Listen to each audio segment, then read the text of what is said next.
Hey, it's Stacy. Thought about not recording this one again, but I've kept it real so far through this game. Why not continue on? Haven't been working out lately, had a lot of different things going on. Excuses. Woke up last night with a totally anxiety attack, 5:30 in the morning, chest pains, fun stuff. And it's because I haven't been working out, partially. Because when the stress builds, it needs a place to go. I've not been giving it a place to go, so it just continues to build, and I do not want to be the balloon that pops. So what better way to kick my own butt than Insanity Fast and Furious? 20 minutes of yeah. Here we go. Come on, y'all, push. Come on, Mark, get back. You got this.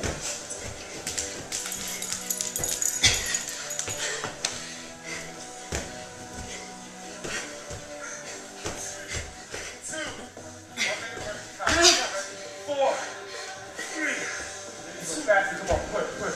Pull those knees in and So the conversation I had with my kids this morning, and I'm now going to share with you, you cannot control what other people do. You cannot control their responses.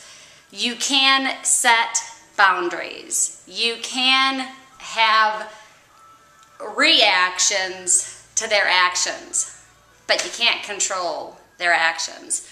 And that becomes difficult to navigate, but it's important to navigate it.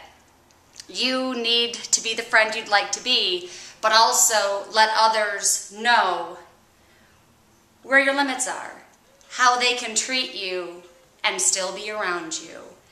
Tough to do, but you have to love yourself enough to do it.